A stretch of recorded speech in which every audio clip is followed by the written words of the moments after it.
Good morning everyone, welcome to our channel RPIIT academics. आज का हमारा टॉपिक है collection transportation of urine sample. हम इसमें कल्चर के बारे में भी पढ़ेंगे आगे। बेसिकली हम यूरिन की कलेक्शन करते कैसे हैं।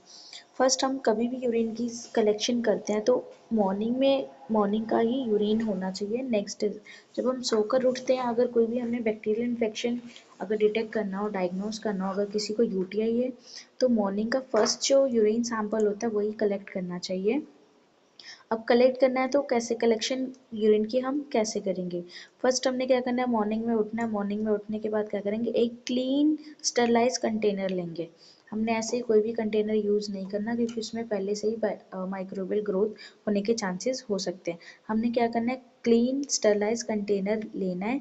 उसके बाद क्या करना है, अपने जेनेटिकल एरिया को क्लीन करना है। क्लीन करने के बाद जो मिड स्ट्रीम होती है, मतलब फर्स्ट फर्स्ट फ्री ड्रॉप्स वगैरह हमने क्या डिस्कार्ड कर देना है। डिस्कार्ड करने के बाद हमने क्या करना है, जो मिड स्ट्रीम होती है वो हमने कलेक्ट करनी है। कलेक्ट करने के बाद आगे हमने फर्दर प्रोसीजर करना है। अब समटाइम्स क्या होता है, इसमें और भी कलेक्शन के मेथड है, जैसे कैथेराइज्ड यूरिन सैंपल। कैथेराइज्ड यूरिन सैंपल उन पेशेंट्स के लिए होते हैं जो कि हॉस्पिटलाइज्ड हो सकते हैं, उठकर अपना सैंपल नहीं दे सकते लेकिन उनको इन्फेक्शन कॉज हो रखा है। उस टाइम पर कैथेराइज्ड यूरिन सैंपल का हम यूज़ करते हैं। नेक्स्ट सुप्राप्यूबिक एस्पिरेशन होता है। सुप्राप्यूबिक एस्पिरेशन में क्या होता है, एक निडल टाइप इंसर्ट करी जाती है ब्लैडर के अंदर, जिससे हम यूरिन कलेक्ट कर सकते हैं। लेकिन ये सिर्फ कुछ स्पेशल केसेस में होता है, जैसे कि इन्फेंट छोटे जो बच्चे होते हैं उन्हीं के ही एक केसेस में होता है। नेक्स्ट जो हम एक यूरिन कलेक्शन करते हैं वो 24 आवर यूरिन कलेक्शन होता है। वो हमने सिर्फ मेटाबॉलिक या रेनल फंक्शन को टेस्ट करने के लिए ही हम यूज़ करते हैं, लेकिन ये हम कल्चर के दौरान पर यूज़ नहीं करते। 24 आवर यूरिन कलेक्शन हम सिर्फ मेटाबॉलिक या रेनल किडनी के फंक्शंस को टेस्ट करने के लिए ही करते हैं। अब इसमें कलेक्शन गाइडलाइंस हम पढ़ लेते हैं। हमें हमेशा कभी भी यूरिन सैंपल कलेक्ट करना है तो जो कंटेनर है वो स्टरलाइज होना चाहिए, लीक नहीं होना चाहिए कहीं से भी, और उसके ऊपर पेशेंट का नेम, पेशेंट का नेम हो गया, एज हो गया, और डेट ऑफ कलेक्शन और टाइम ऑफ कलेक्शन ये मेंशन होना चाहिए। अगर सैंपल को कभी भी प्रोसीड करने में टाइम लगता है तो उस टाइम पर क्या करना है, सैंपल को 2 से 8 डिग्री सेल्सियस पे रेफ्रिजरेटर में रख देना चाहिए, ताकि कोई भी माइक्रोबियल ग्रोथ या बैक्टीरियल ग्रोथ सैंपल के अंदर ना हो। अब ट्रांसपोर्टेशन, अगर हमने यूरिन की ट्रांसपोर्टेशन करनी है, एक लैब से दूसरी लैब में ट्रांसपोर्ट करना है, ले जाना हो तो कैसे करना है। फर्स्ट हमारा जो आइडियल ट्रांसपोर्टेशन टाइम है वो 2 घंटे के अंदर अंदर एक लैब से दूसरे लैब तक अपने सैंपल को ट्रांसपोर्ट कर देना चाहिए, 2 घंटे के अंदर अंदर। लेकिन समटाइम्स कभी कभी डिले हो जाता है, 2 घंटे से ज़्यादा का टाइम लग जाता है, कोई भी इशू आ जाता है, कोई भी प्रॉब्लम हो जाती है, तो उस टाइम पर क्या करना है, जो सैंपल है, जो ट्यूब है जिसके अंदर हमने कंटेनर में हमने सैंपल कलेक्ट करा है, उसके अंदर हमने बोरिक एसिड डाल देना चाहिए। ये एक प्रिजर्वेटिव की तरह काम करता है, जो कि मेंटेन करता है बैक्टीरियल की ग्रोथ को, सैंपल के अंदर नहीं होने देता। अगर रेफ्रिजरेटर, वैसे तो रेफ्रिजरेटर सबसे अच्छा माना गया कि 2 से 8 डिग्री सेल्सियस पे रख देना चाहिए, लेकिन एट दैट टाइम अगर रेफ्रिजरेटर भी अवेलेबल नहीं है तो उस टाइम पर हम बोरिक एसिड का यूज़ कर सकते हैं। बोरिक एसिड भी बैक्टीरियल ग्रोथ को प्रिवेंट कर देता है। अपने सैंपल को कभी भी एक्सट्रीम टेम्परेचर पर नहीं रखना चाहिए या रूम टेम्परेचर अवॉइड करना चाहिए, क्योंकि उस टाइम पर क्या होगा, बैक्टीरियल की ग्रोथ होने लगेगी, बैक्टीरिया अपनी मल्टीप्लिकेशन शुरू कर देगा करना, क्योंकि उसको एक फेवरेबल कंडीशन मिल जाती है, एक फेवरेबल एनवायरनमेंट मिल जाता है अपनी ग्रोथ को, अपने आप को मल्टीप्लिकेशन करने के लिए। हमेशा फ्रीज़ यूज़ करना चाहिए। फ्रीज़र यूज़ करने का ये है क्योंकि जो फ्रीज़र है, एक टेम्परेचर होता है बैक्टीरिया का भी, ऑप्टिमम टेम्परेचर। अगर बैक्टीरिया को वो ऑप्टिमम टेम्परेचर नहीं मिलेगा तो बैक्टीरिया अपने आप ही किल हो जाएगा और अपनी मल्टीप्लिकेशन को नहीं करेगा। सेकंड जो है, प्रोसेसिंग करनी है हमने यूरिन सैंपल की। सबसे पहले हमें पता होना चाहिए माइक्रोस्कोपिक एग्जामिनेशन, 2 टाइप की एग्जामिनेशन होती है, एक होती है मैक्रोस्कोपिक, एक होती है माइक्रोस्कोपिक, दोनों हम एग्जामिनेशन करते हैं। मैक्रोस्कोपिक में जैसे कलर क्या है, ऑर्डर क्या है उसका, कितने ml लिया है, स्पेसिफिक ग्रेविटी कितनी है उसकी, ये सब हम चेक करते हैं। नॉर्मल यूरिन का कलर बेसिकली पेल येलो या एम्बर या क्लियर होता है, लेकिन समटाइम्स क्या होता है, यूरिन जो है वो क्लाउडी होता है। वो इंडिकेट करता है कि पर्सन को इन्फेक्शन हो रखा है या ब्लड के अंदर हीमोचूरिया, हीमोचूरिया मतलब यूरिन के अंदर ब्लड आना, उसको हम हीमोचूरिया बोलते हैं, या प्रोटीनीरिया, इसमें ब्लड में प्रोटीन जो है अमाउंट है वो ज़्यादा आना स्टार्ट हो जाता है। नेक्स्ट माइक्रोस्कोपिक एग्जामिनेशन में हम क्या देखते हैं, माइक्रोस्कोपिक एग्जामिनेशन में हम यूरिन को सेंट्रीफ्यूज करके जो ऊपर वाला जो पार्ट है उसको डिस्कार्ड करके यूरिन को जो नीचे जो सेडिमेंट है उसको कलेक्ट करके स्लाइड बनाते हैं। स्लाइड बनाने के बाद हम ऑब्जर्वेशन करते हैं उसमें वाइट ब्लड सेल अगर प्रेजेंट है तो इन्फेक्शन कॉज हो रखा है, यूटीआई कॉज हो रखा है, यूरिन इन्फेक्शन हो रहा है। आरबीसी प्रेजेंट है तो वो क्या इंडिकेट करता है कि ब्लीडिंग हो रही है और पर्सन को यूटीआई कॉज हो रहा है। अगर कास्ट, क्रिस्टल या बैक्टीरिया प्रेजेंट है तो ये भी यूटीआई इंडिकेट करता है। क्रिस्टल क्या है, क्रिस्टल कैल्शियम ऑक्सलेट्स वगैरह जब क्रिस्टल्स आते हैं तो ये इंडिकेट करता है कि पेशेंट को स्टोन्स की प्रॉब्लम है। नेक्स्ट हमारे पास आता है urine culture incubation. Urine culture incubation या प्लेटिंग एंड इंक्यूबेशन में आएगा।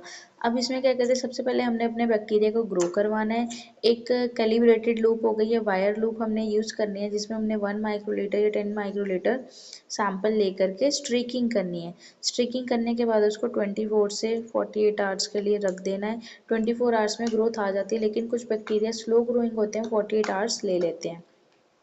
हमने जो कल्चर मीडिया यूज़ करना है, जो सबसे ज़्यादा अगर हमने यूरिन की एग्जामिनेशन करनी है तो उसमें क्लेड यूज़ करा जाता है, क्रिस्टाइन लैक्टोस इलेक्ट्रोस इलेक्ट्रोलाइट डेफिशिएंसी। ठीक है, ये क्लेड अगार जो है जितने भी यूरिन के पैथोजन है इस पे इजीली ग्रो कर जाते हैं। अगर हमने कुछ सेलेक्टिव माइक्रो ऑर्गेनिज्म ग्रो करवाने हैं जैसे ग्राम नेगेटिव बैक्टीरिया है, उसके लिए हम मेकॉन्ग की अगार को यूज़ करते हैं। और अगर हमने कुछ हेमोलाइटिक ऑर्गेनिजम्स है, हेमोलाइटिक ऑर्गेनिज्म है, उसके लिए हम ब्लड अगार यूज़ कर सकते हैं इन्हीं अगार के ऊपर। ऑप्शनल है ये वैसे तो। अब नेक्स्ट है इंक्यूबेशन। हमने कल्चर लगा दिया, स्ट्रिकिंग कर दी, उसके बाद इंक्यूबेशन टाइम के कोई भी बैक्टीरिया है उसका जो ऑप्टिमम टेम्परेचर होता है वो 35 से 37 डिग्री सेल्सियस पर ही ग्रो करेगा। अब टाइम कितना है, टाइम तो इसका 24 आवर्स है, लेकिन जो फास्टिडियस बैक्टीरिया सिर्फ उनके लिए, सम फास्टिडियस बैक्टीरिया में टेक लॉन्गर। 24 आवर्स तो उनके जो स्लो ग्रोइंग है, और जो 24 आवर्स जो टेम्परेचर है वो बैक्टीरिया ग्रो कर जाते हैं 24 आवर्स में। लेकिन कुछ बैक्टीरिया ऐसे होते हैं जो स्लो ग्रोइंग बैक्टीरिया होते हैं जिसको हम फास्टिडियस बैक्टीरिया बोलते हैं, वो ग्रो करने में टाइम लेते हैं, इसलिए उनको 48 आवर्स तक भी हम इंक्यूबेट कर सकते हैं। आफ्टर 48 आवर्स या आफ्टर 24 आवर्स बाद अगर कॉलोनी 10 लाख से ज़्यादा CFU ml हम काउंट करते हैं तो वो इंडिकेट करता है जो पर्सन है उसको यूटीआई कॉज हो रखा है, उसको यूरिन इन्फेक्शन कॉज हो रखा है। अब नेक्स्ट हमारे पास आ जाती है identification and antibiotic susceptibility testing. इसमें क्या होता है, पर्सन को डायग्नोस हो गया कि इसको पर्सन को यूटीआई है, किस बैक्टीरिया की वजह से ये भी हमें पता चल गया। अब नेक्स्ट हमें एंटीबायोटिक सजेस्ट करनी है कि कौन सी बैक्टीरिया पे कौन सी मेडिसिन हम यूज़ कर सकते हैं ताकि जो ग्रोथ है वो किल हो जाए या प्रिवेंट हो जाए। अब ग्राम स्टेनिंग डिटरमाइन करते हैं यही देखने के लिए कि कौन सा बैक्टीरिया है, और बैक्टीरिया ग्राम पॉजिटिव है या ग्राम नेगेटिव है, ये डायग्नोस करने के लिए हम ग्राम नेगेटिव या ग्राम पॉजिटिव स्टेन का यूज़ करते हैं, ग्राम स्टेन का यूज़ करते हैं। इससे हमें आइडेंटिफाई करने में आसानी हो जाती है कि बैक्टीरिया ग्राम पॉजिटिव है या ग्राम नेगेटिव है। नेक्स्ट है बायोकेमिकल टेस्ट से हमें ये पता चल जाता है कि जो बैक्टीरिया की जो स्पीसीज़ है वो कौन सी है। बैक्टीरिया की भी कैटेगरीज अलग अलग होती है, स्पीसीज़ अलग अलग होती है, जिससे हमें पता चलता है बैक्टीरिया की स्पीसीज़ का। नेक्स्ट एंटीबायोटिक सेंसिटिविटी टेस्ट हो गए, ये हम एंटीबायोटिक सजेस्ट करने के लिए हम यूज़ करते हैं। MIC टेस्टिंग हो, ये भी हम सजेस्ट करने के लिए, एंटीबायोटिक सजेस्ट करने के लिए कि कौन से बैक्टीरिया के लिए कौन सी एंटीबायोटिक ठीक रहेगी, सेंसिटिव रहेगी। नेक्स्ट है पैथोजन, कौन कौन से पैथोजन होते हैं यूटीआई के। जो इश्चेरिचिया कोलाई है, ई कोलाई जो है मोस्ट कॉमन यूटीआई पैथोजन है जो कि 80% लोगों में इन्फेक्शन कॉज करता है। नेक्स्ट उसके बाद क्लैप्सिला स्पीसीज हो गई, क्लैप्सिला स्पीसीज 10 से 15% लोगों के अंदर इन्फेक्शन कॉज करता है, और ये यूरीज नाम का एक यूरीज भी प्रोड्यूस करने का काम करता है। नेक्स्ट हमारा प्रोटीज हो गया, प्रोटीज भी 10% मोस्ट कॉमन पैथोजन है जो कि यूटीआई कॉज करता है। एक मोटाइल बैक्टीरिया जो एक जगह से दूसरी जगह आसानी से मूव कर सकते हैं। नेक्स्ट हमारा जो बैक्टीरिया है एंट्रोकोकस हो गया। एंट्रोकोकस 5% लोगों के अंदर 5% मोस्ट कॉमन पैथोजन है जो कि यूटीआई कॉज करता है, लेकिन ये जितने भी पेशेंट को कैथेटर लगा हुआ होता है, जो हॉस्पिटलाइज्ड होते हैं, उनके अंदर ही इन्फेक्शन कॉज करता है। नेक्स्ट हमारे पास आ गया स्टेफाइलोकोकस सैप्रोफाइटस। स्टेफाइलोकोकस जो बैक्टीरिया, ये भी 5% पैथोजन लोगों में इन्फेक्शन कॉज करता है यूटीआई। ये ज़्यादातर जितनी भी यंग वुमेन्स हो गई या अनकॉम्प्लिकेटेड यूटीआई या रिकरेंट यूटीआई होता है, उनके अंदर ये इन्फेक्शन कॉज करता है। नेक्स्ट हमारे पास आ गया reporting and interpretation.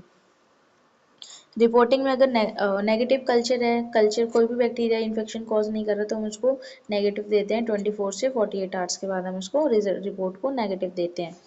Significant report के अंदर क्या होता है, हम रिपोर्ट में कॉलोनी फॉर्मिंग यूनिट काउंट करते हैं, ऑर्गेनिज्म की आईडी की कौन सा ऑर्गेनिज्म कॉज कर रहा है, देन उसके बाद हम एंटीबायोटिक बता देते हैं, सजेस्ट कर देते हैं कि कौन सी एंटीबायोटिक पेशेंट को लेनी चाहिए, जिससे जो इन्फेक्शन है वो खत्म हो जाएगा, क्योर हो जाएगा। नेक्स्ट है कंटामिनेटेड सैंपल।